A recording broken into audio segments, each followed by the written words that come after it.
Et vous dites la vie, elle a changé beaucoup dans les années 60. Ah ouais, dans les années 60, ça a changé. Ça comme, tu vois, quand on est parti à l'armée déjà. Tu vois, même à la campagne, tu vois, avant c'était la solidarité, l'équipe, on battait à la batteuse, ils essayaient d'être tout le bazar. En 60, on a commencé à venir, fin 60, les moissonneuses batteuses, chacun pour soi, Dieu pour tous. Ah, ça a été fini après. Plus du tout la même ambiance. Non. Tout le monde disait, oh, mais les moissonneuses batteuses ne viendront jamais ici, ils se seront Elles passeront jamais. Ouais, ça m'a vu, ça m'a. La première moissonneuse batteuse que j'ai vue, je l'ai vue dans la plaine de la Limagne, j'étais à l'armée à Clermont-Ferrand, et j'avais un collègue qui était à Hamza. J'avais été de noces, il s'était marié tout de suite après, il a eu la quille, j'avais été de noces, et j'ai vu les premières moissonneuses batteuses. C'était en 62, 63. Moi, les premières que j'ai vues, c'est quand on est monté au 14 juillet à Paris, on avait défilé au 14 juillet, et quand on est revenu, ils moissonnaient à plein pot, donc tu passes. Trois machines les unes à côté des autres, tu passes de où on disait, non, dès que tu vois sa Chine. Moi, la première que j'ai vue, c'est Lambert. Mais je ne me rappelle pas. Et à Saint-Julien, c'était Jean Cancade le premier qui a fait machiner. Peut-être. Et Ferlet. On battait chez les Sauséens, à la batteuse, et tout le monde se fichait de la gueule parce qu'ils montaient, ils moissonnaient à la montée à la descente, parce que ça ne devait pas bien faire en travers. Tu vois. Moi, il y avait de ces autres bérates, tu sais. Alors, nous, on avait mis Jean le Blanc, on avait mis celui-là. C'était Tram, nous on moissonnait encore à la petite machine. Ouais, la raquette. À la raquette, Lambert redescend de la batteuse. Mais c'est que ça s'était pas passé pareil, c'est que le blé était pas mûr. Comme l'en disait Fernand Magnard, ah bon Dieu, nous Mathieu se leva, on rappelle toute l'entendu en tant que grenade, on lui rend le blanc. Ah, parce que. On les repart moins. Quel tu se musique. Ok, je te musique. On le demande à Coron. Mais qu'à passer pas, le blanc, la farine de la montagne, son vieux frère, alors on et Carcy. Mais la Joconde. Ah bon? Mais elle a fait demi-tour. Et Carcy. Ah oui, Carcy, qui n'a pas parlé. Mais on tourne toujours. Ça marchait 1 heure, puis ça marchait pas. Mais qu'elle tourne toujours, Carcy. Oh. Les garçons tournent toujours, on a eu la batteuse. Ah, on a eu encore? Ouais, une à jour, on tourne toujours. C'est quoi Carcy? Carcy, c'est un non, surnom. C'est Tranchan, il s'appelle. Parce qu'il doit. Eh bien, je ne sais pas pourquoi ils l'ont tous appelé Parce que Carcy. comme il doit faire la goutte, il fait la goutte, il a un alambic, alors des fois quand tu brûles trop, il veut dire c'est Carcy, et qui a Carcy, alors on l'appelait Carcy. Il faisait l'alambic, il était l'entrepreneur de travaux agricoles, il tenait un bistrot, puis il est mort, et c'est leur fille qui a fille, elle a mis Carcy. Alors que c'est Tranchan. C'est Carcy. Il tourne toujours le bistrot. Et attention, je crois qu'il tourne pas mal. Non, l'alambic ne tourne plus. Non, mais l'alambic, il venait sur la place de Saint-Julien. Pas Saint-Julien. L'alambic dans le 15 qui peut venir au mort. Carcy? Non, on a l'alambic. Ah, bah, moi, j'ai jamais entendu ça. Mais avant la guerre. C'est toi même que ton père ne l'a pas dit. Il n'est pas au Vermoulin. C'est un faux nom. Ça veut dire Carcy, ça veut dire brûler. Ou alors un gars qui est radin. En partant il court les Carcy.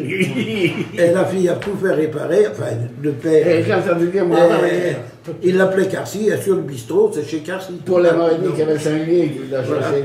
Théoriquement, c'est Tranchan, non, mais c'est Il Carcy. faisait tous les alarmis de Saint-Lié. Là où c'est maintenant c'est des ruines.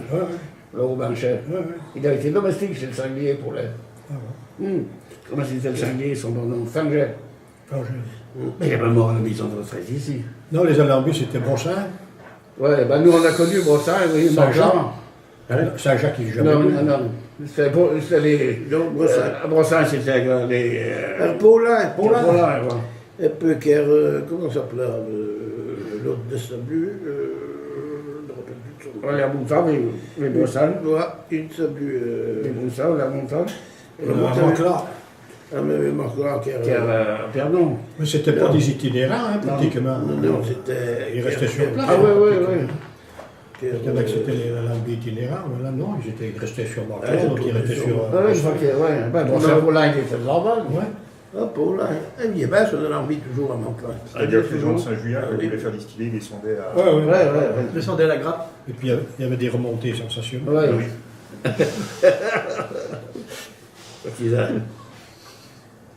Ils avaient bu on nous avait fait faire de la goutte là. Ouais, mais remarque à la fin, il risquait gros. Mazera, là, quand il descendait avec le tracteur, il descendait toute la crape des autres, là, de la challe de Châtelain. Penses-tu d'y rentrer, c'était 11h du soir. Tu passes, il traversait par les bois là-bas, vers Étel. Il fallait traverser la route là, vers chez Mazéa. Et moi, la challe qui chantait la javanaise à plein pot. Et les autres disaient, si les gabeloux passent, on est bon comme la romaine. Va le faire taire, José Lachal, tiens. Oui, il était déjà pas très Tu pourras en mettre dessus sa tête pour le faire taire, lui. Et il y a beaucoup de mots pour dire l'agneau, la grappe, la goutte. Non, quelle agneau? La blanche. La blanche, je vais faire la blanche. Ou la goutte. La goutte. La goutte, c'était mieux français. La goutte. La goutte. La goutte, ça se disait bien. La goutte, ça voulait aussi bien dire la mais les gens disaient bien l'ambiance la blanche. La blanche, c'est quoi par C'est exemple? l'ambiance de raisin. L'ambiance la blanche. Non, l'alcool de mar. Ouais, l'alcool de mar. Nous, l'agneau, c'est l'alcool de mar. Attention.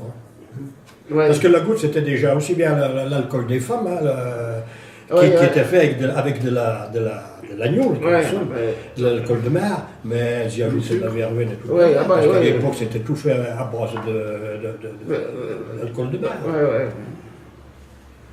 L'agneau, ça n'est pas. Et il y en a qui faisaient des fois de la poire aussi, des fois. Mais ils s'en font maintenant, hein. Et la verveine? Mais ça s'en fait de la poire. Ils s'en font, mais avec l'agneau, ils font de la verveine, tout. Ils mettaient trempé. Faut le faire macérer. Les faire macérer. Mais ils faisaient du coin trop. Mais il y en a qui ne faisaient pas se macérer longtemps, parce qu'ils n'avaient pas. Oui, il y en avait qui faisaient le Pernod avec l'agneau. Oui, oui. Mais oui. Il y en avait qui C'est pour les Pierre foires. Briquet, Cordes, ça fera le lot. Mais Il y en avait un qui passait là. Toi, C'était le. Hein? quand il disait Pernod, il disait pas fort. Non, mais justement, il y avait un type qui venait toutes les fois, il était bourrier, là. Et il avait un oncle, enfin un frère, le père à l'époque. C'était pas son frère. Ah non? Non, je ne sais même pas s'il était pas. Il cachait son Ouais, frère alors, sous la tonnelle. Il était vieux Il avait un garçon. sac à patates, je le vois toujours. Ouais. Moi, j'étais là, Ouais. mais il cachait là-dessous. Il était vieux garçon, et il venait avec lui pour les foires, il lui aidait à monter son bain, et puis après il se promenait. Alors il avait des cordes qu'on attachait les veaux, vous voyez, des cordes qui faisaient la longueur de la table. Il y a tout. Il avait des lacets, des pierres à briquet.